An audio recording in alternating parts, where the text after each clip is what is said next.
परिचय। अरे अमित, तुम क्या कर रहे हो? कुछ भी नहीं पिताजी, मुझे आपसे कुछ पूछना है। हाँ हाँ, पूछो। पिताजी, हमारे देश की जनसंख्या वृद्धि दर क्या है? अच्छा प्रश्न है बेटा। हम अवकलज का उपयोग करके वृद्धि दर का पता लगा सकते हैं। हम वृद्धि दर निकालने में अवकलज का उपयोग कैसे कर सकते हैं पिताजी? क्या तुम इसके बारे में और अधिक जानना चाहते हो? हाँ पिताजी। तो आओ, अपने इस नए अध्याय में हम अवकलज के अनुप्रयोगों के बारे में विस्तार से चर्चा करें। उद्देश्य। इस पाठ के अंत में आप निम्न करने में सक्षम हो जाएंगे: राशि के परिवर्तन की दर पता लगाना, फलनों के वर्तमान और ह्रासमान अंतरालों का विश्लेषण करना, एक वक्र पर स्पर्श रेखा का समीकरण ज्ञात करना, एक वक्र पर अभिलंब का समीकरण ज्ञात करना, अवकलनों का उपयोग करके मूलों का अनुमान लगाना, एक फलन का उच्चिष्ट और निम्निष्ट का मान ज्ञात करना, एक बंद अंतराल में एक फलन का उच्चिष्ट और निम्निष्ट मान ज्ञात करना। राशि के परिवर्तन की दर। अवकलज को एक फलन के परिवर्तन की तात्कालिक दर द्वारा परिभाषित किया जाता है। इसका मानक उदाहरण यह है कि यदि एफ टी समय t पर एक वस्तु की स्थिति दर्शाता है, तब एफ डैश टी समय t पर वस्तु की चाल को दर्शाता है। आइए एक उदाहरण लेते हैं जहां परिमाण समय के साथ बदलता है। यदि एफ टी बराबर जीवाणुओं की संख्या है, तब एफ डैश टी बराबर जनसंख्या वृद्धि दर है। यदि एफ टी बराबर रेडियोधर्मी पदार्थों की मात्रा है, तब एफ डैश टी बराबर क्षय की दर है।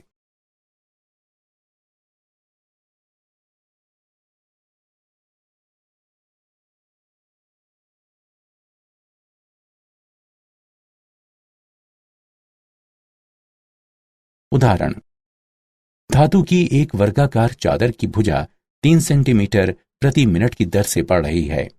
यदि उसकी भुजा 10 सेंटीमीटर लंबी है, तब चादर का क्षेत्रफल किस दर से बढ़ेगा? हल: मान लीजिए कि समय t पर चादर की भुजा x है तथा a क्षेत्रफल है। तो ये दिया गया है कि dx बटा dt बराबर 3 सेंटीमीटर प्रति मिनट। इसे समीकरण 1 से चिन्हित करें तथा a बराबर x वर्ग को समीकरण 2 से चिन्हित करें। समीकरण 2 का t के सापेक्ष अवकलन करते हैं तो हमें प्राप्त होगा dA बटा dt बराबर 2x गुणा dx बटा dt। समीकरण 1 से dA बटा dt बराबर 6x। अब क्षेत्रफल के परिवर्तन की दर। यदि x बराबर 10 सेंटीमीटर है, तब x पर dA बटा dt बराबर 10 होगा, जो कि बराबर होगा 6 गुणा 10 अर्थात 60 वर्ग सेंटीमीटर प्रति मिनट के। वर्धमान और ह्रासमान फलन। एक फलन f एक खुले अंतराल i पर वर्धमान होता है यदि x2 से छोटे अंतराल x1 में कोई दो संख्याएं x1 और x2 के लिए f x1 f x2 से छोटा या बराबर है को इंगित करती हैं। एक फलन f एक खुले अंतराल i पर ह्रासमान होता है यदि x2 से छोटे अंतराल x1 में कोई दो संख्याएं x1 और x2 के लिए f x1 f x2 से बड़ा या बराबर है को इंगित करती हैं। एक फलन f एक खुले अंतराल i पर निरंतर वर्धमान होता है यदि x2 से छोटे अंतराल x1 के साथ i के अंतर्गत प्रत्येक x1 x2 के लिए हमारे पास f x1 f x2 से छोटा है, जिसका अर्थ है x के बढ़ने से fx बढ़ेगा। एक फलन f एक खुले अंतराल i पर निरंतर ह्रासमान होता है यदि x2 से छोटे अंतराल x1 के साथ i के अंतर्गत प्रत्येक x1 x2 के लिए हमारे पास f x1 f x2 से बड़ा है, जिसका अर्थ है x के बढ़ने से fx घटेगा। फलन जो ना ही वर्तमान है और ना ही ह्रासमान है। आइए एक उदाहरण लेते हैं। नीचे दिया गया फलन है y बराबर cos x। प्रमेय, माना कि f एक बंद अंतराल a b पर सतत है तथा खुले अंतराल a b पर अवकलन किया जा सकता है, तब f बंद अंतराल a b में वर्धमान होता है यदि खुले अंतराल a b के अंतर्गत प्रत्येक x के लिए f डैश x शून्य से बड़ा है।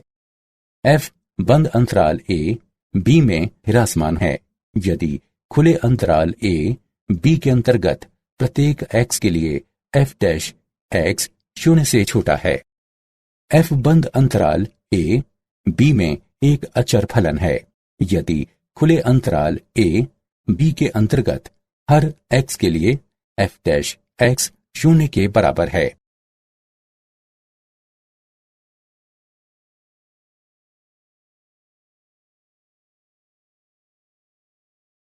उदाहरण, a का मान ज्ञात कीजिए जिसके लिए fx बराबर x वर्ग घटा 2ax जमा 6 निरंतर वर्तमान हो जब x शून्य से बड़ा है। हल, हमें ज्ञात है fx बराबर x वर्ग घटा 2ax जमा 6। fx का x के सापेक्ष अवकलन करते हैं। f डैश x बराबर 2x घटा 2a बराबर 2 गुणा x घटा a। f डैश x शून्य से बड़ा है यदि 2 गुणा x घटा a शून्य से बड़ा है अथवा यदि x a से बड़ा है। अतएव a शून्य से बड़ा या बराबर है क्योंकि x शून्य से बड़ा है।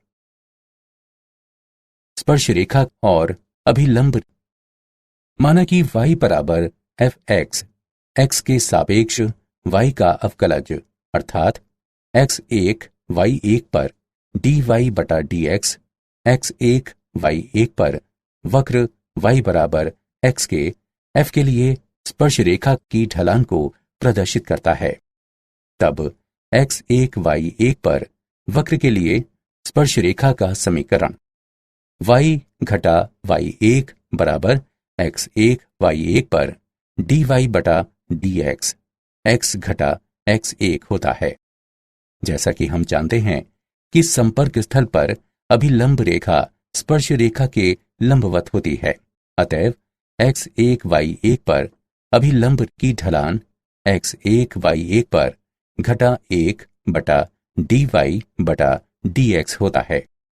x1 y1 पर वक्र y बराबर x के f के लिए अभिलंब का समीकरण y घटा y1 बराबर x1 y1 पर घटा 1 बटा dy बटा dx गुणा x घटा x1 होता है। विशेष स्थिति, यदि स्पर्श रेखा की ढाल शून्य हो तब tan थीटा बराबर शून्य एवं इसलिए थीटा बराबर शून्य, जिसका तात्पर्य है कि स्पर्श रेखा x अक्ष के समानांतर होती है।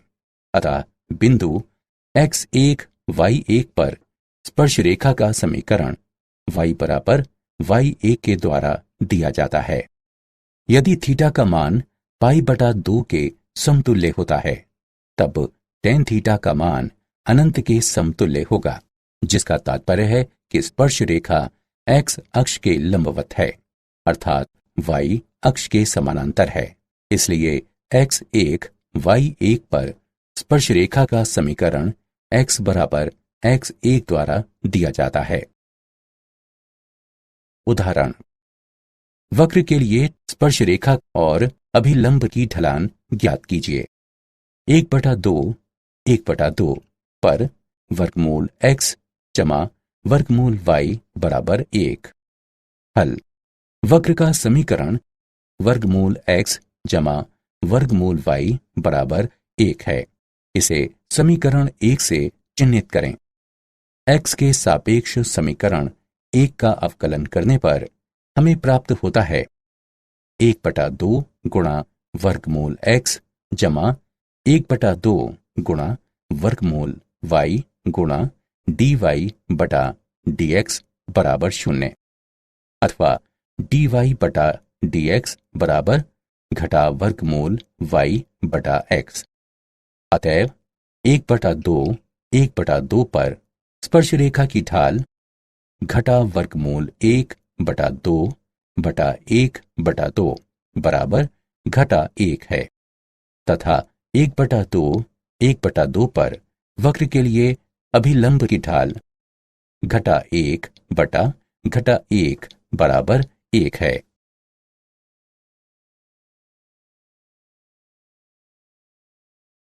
सन्निकटन। x के सापेक्ष fx का अवकलज इस प्रकार परिभाषित किया जाता है। f डैश x लगभग fx जमा डेल्टा x घटा fx बटे डेल्टा x के बराबर है। ये इंगित करता है कि fx जमा डेल्टा x बराबर fx जमा डेल्टा x गुणा f डैश x, जो fx जमा डेल्टा x का सन्निकट मान कहलाता है।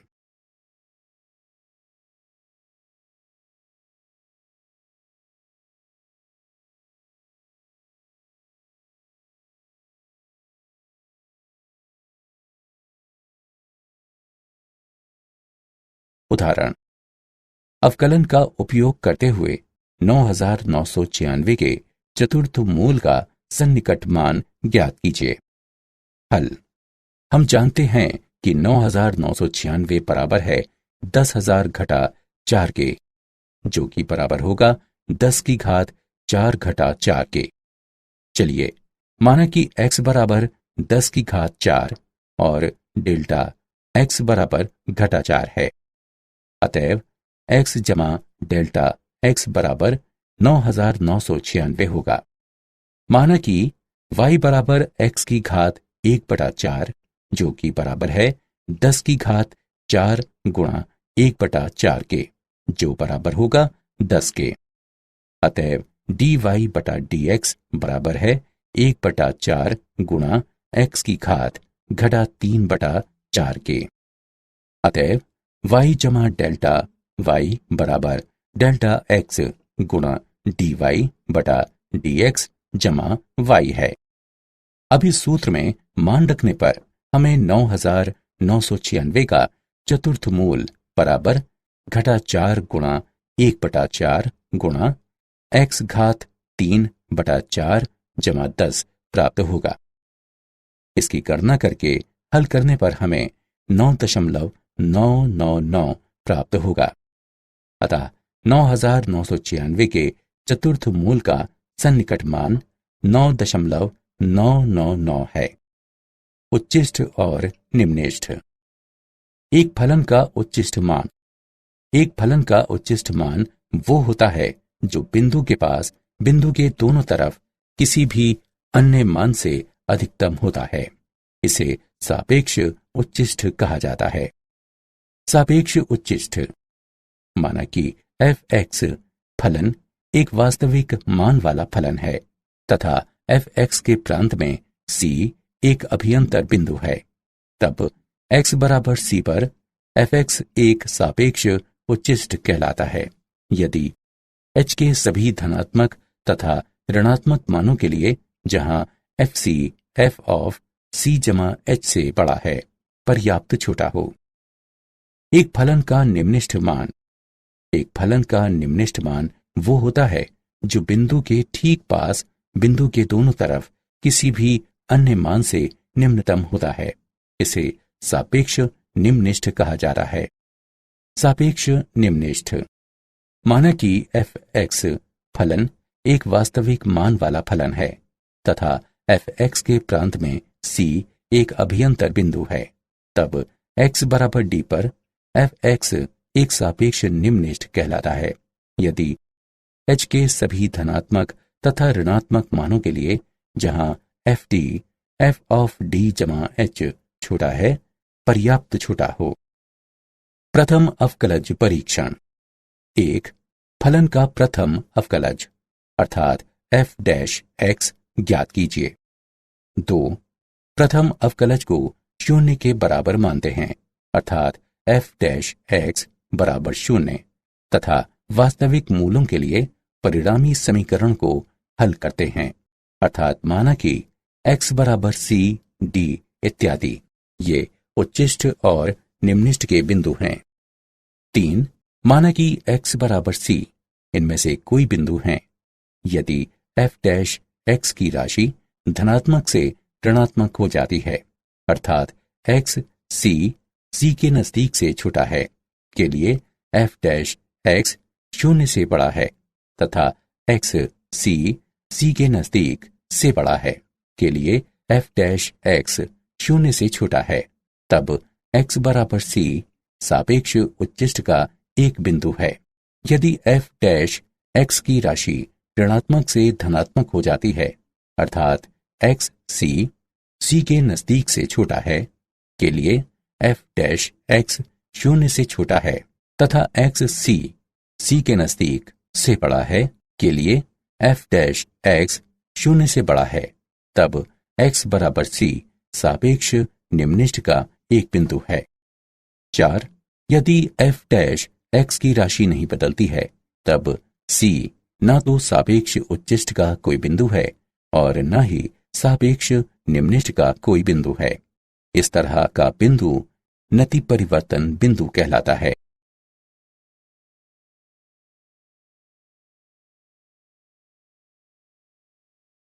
उच्चिष्ट और निम्निष्ट।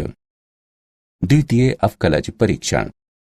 माना कि f अंतराल i पर परिभाषित एक फलन है तथा c i के अंतर्गत आता है।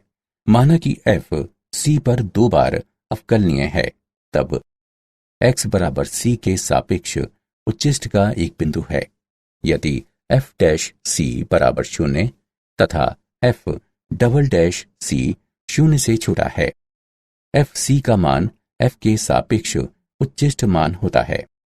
x बराबर c सापेक्ष निम्निष्ट का एक बिंदु है। यदि f डैश c बराबर शून्य हो तथा f डबल डैश c शून्य से बड़ा हो, f c का मान f का सापेक्ष निम्निष्ट मान होता है। परीक्षण विफल हो जाता है यदि f डैश c बराबर शून्य है तथा f डबल डैश c बराबर शून्य है।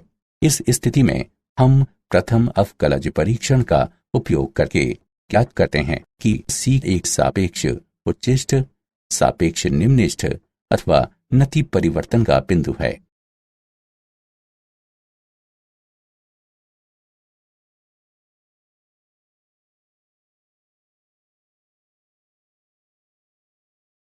एक बंद अंतराल में फलन का उच्चिष्ट और निम्निष्ठ मान।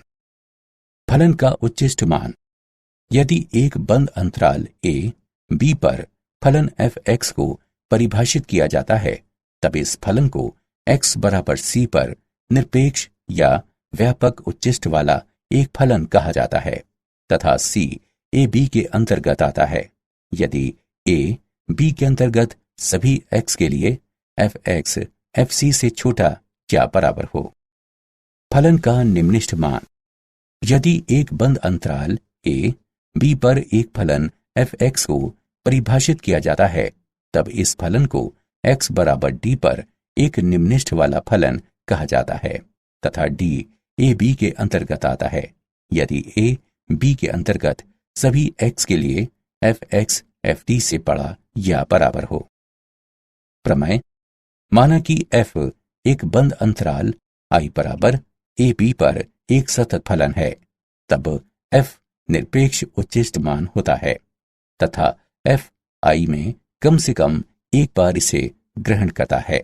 इसके अलावा f निरपेक्ष निम्निष्ठ मान होता है तथा f i में कम से कम एक बार इसे ग्रहण करता है। प्रमेय। माना कि f एक बंद अंतराल i पर एक अवकलज फलन है तथा माना कि c i का कोई आंतरिक बिंदु है, तब f डैश c बराबर शून्य होता है यदि f c पर अपना निरपेक्ष उच्चिष्ट मान प्राप्त करे। f डैश c बराबर शून्य होता है यदि f c पर अपना निरपेक्ष निम्निष्ठ मान प्राप्त करे। कार्य नियम। चरण 1, अंतराल में f के सभी महत्वपूर्ण बिंदु ज्ञात कीजिए, अर्थात बिंदु x ज्ञात कीजिए जहां या तो f डैश x बराबर 0 है या f अवकलनीय नहीं है। चरण 2, अंतराल के अंत बिंदु लें। चरण 3, अंत बिंदु में f के मान का परिकलन कीजिए। चरण 4, परिकलन मानों में से f के उच्चिष्ट और निम्निष्ट मान को पहचानें। ये उच्चिष्ट मान f का निरपेक्ष उच्चिष्ट मान होगा तथा निम्निष्ट मान f का निरपेक्ष निम्निष्ट मान होगा।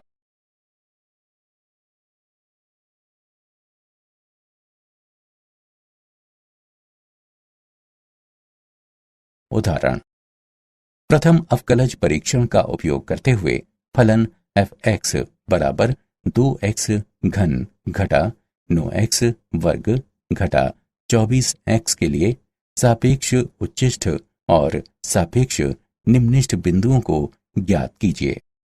हल। हम निम्न फलन को हल करके 6 गुणा x वर्ग घटा 3x घटा 4 प्राप्त करेंगे। अब हम समीकरण का गुणनखंड इस प्रकार कर सकते हैं। 6 गुणा x घटा 4 गुणा x जमा 1। f डैश x बराबर 0 यह इंगित करता है कि x बराबर 4 x बराबर घटा 1 है। अब जब x बराबर 4 है तब x 4 से छोटा है। यह इंगित करता है कि f डैश x 0 से छोटा है। x 4 से बड़ा है। यह इंगित करता है कि f डैश x 0 से बड़ा है। अतएव x बराबर 4 पर f(x) सापेक्ष निम्निष्ठ है। जब x बराबर घटा 1 है तब x घटा 1 से छोटा है। यह इंगित करता है कि f डैश x 0 से बड़ा है। x घटा 1 से बड़ा है। यह इंगित करता है कि f डैश x 0 से छोटा है। अतएव x बराबर घटा 1 पर f(x) सापेक्ष उच्चिष्ट है।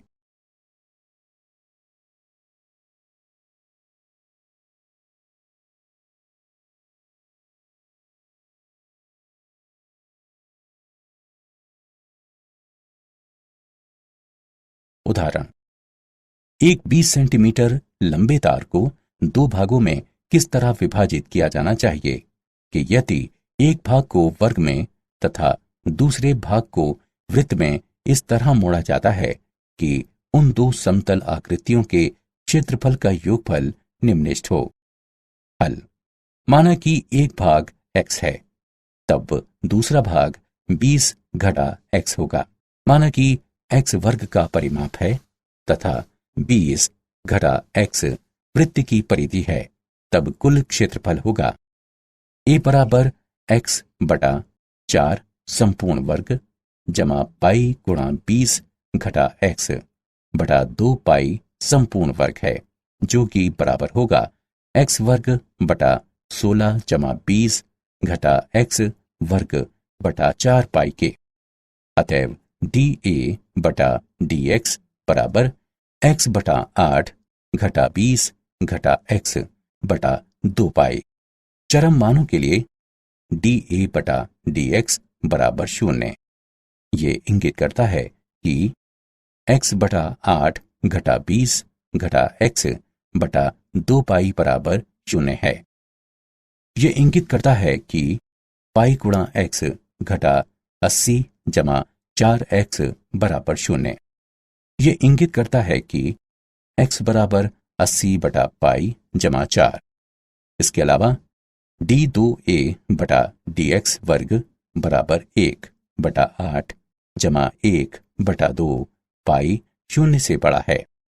इस प्रकार 2 समतल आकृतियों का क्षेत्रफल निम्निष्ठ होगा जब x बराबर 80 बटा पाई जमा 4 हो। एक वर्ग बनाने वाले भाग की लंबाई 80 बटा पाई जमा 4 है, तब दूसरे भाग की लंबाई होगी 20 घटा 80 बटा पाई जमा 4, जो कि बराबर है 20 पाई बटा पाई जमा 4 के। इस प्रकार भागों की लंबाई होनी चाहिए 80 बटा पाई जमा 4 सेंटीमीटर और 20 पाई बटा पाई जमा 4 सेंटीमीटर।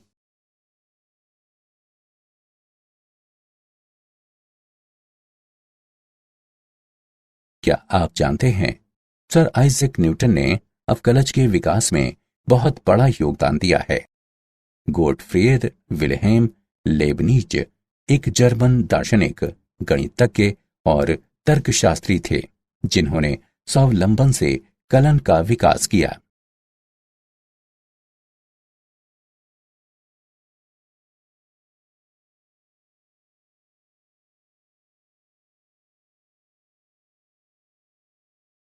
सारांश। आइए हमने जो कुछ सीखा है उसे संक्षेप में दोहराएं। एक अवकलज को इस तरह से परिभाषित किया जा सकता है कि ये एक फलन की तात्कालिक परिवर्तन की दर देता है। फलन f एक खुले अंतराल I पर वर्तमान होता है यदि x2 से छोटे अंतराल x1 में कोई दो संख्याएं x1 और x2 के लिए fx1 fx2 से छोटा या बराबर है को इंगित करती हैं। फलन f एक खुले अंतराल I पर हिरासमान होता है यदि x2 से छोटे अंतराल x1 में कोई दो संख्याएं x1 और x2 के लिए fx1 fx2 से बड़ा या बराबर है को इंगित करती हैं। खुले अंतराल I पर एक फलन f निरंतर वर्धमान होता है यदि x2 से छोटे अंतराल x1 के साथ I के अंतर्गत प्रत्येक x1 x2 के लिए हमारे पास fx1 fx2 से छोटा हो। इसका तात्पर्य यह है कि यदि x बढ़ता है तब fx बढ़ेगा। खुले अंतराल I पर एक फलन f निरंतर हिरासमान होता है यदि x2 से छोटे अंतराल x1 के साथ I के अंतर्गत प्रत्येक x1 x2 के लिए हमारे पास fx1 fx2 से बड़ा हो। इसका तात्पर्य यह है कि यदि x बढ़ता है तब fx घटेगा। बिंदु x1 y1 पर वक्र y बराबर fx के लिए स्पर्श रेखा का समीकरण है। y घटा y1 बराबर बिंदु x1 y1 पर dy बटा dx गुणा x घटा x1।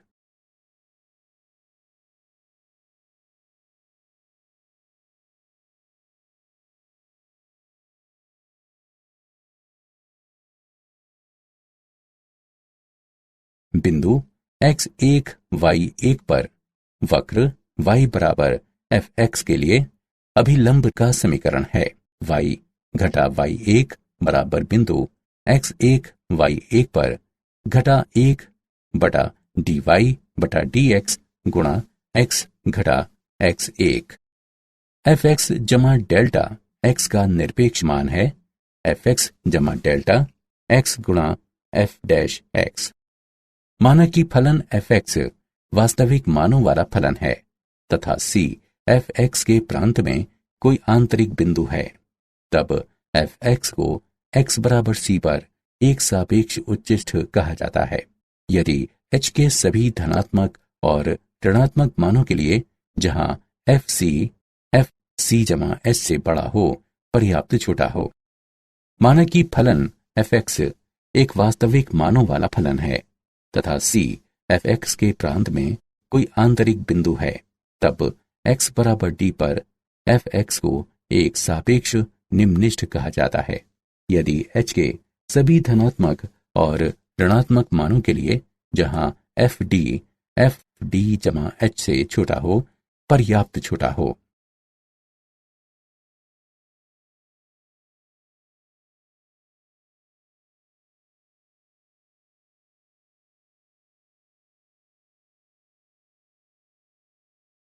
यदि fx एक बंद अंतराल a b पर परिभाषित कोई फलन है, तब x बराबर c पर इस फलन को निरपेक्ष उच्चिष्ट कहा जाता है तथा c a b के अंतर्गत आता है यदि a b के अंतर्गत सभी x के लिए f(x) fc से छोटा या बराबर हो।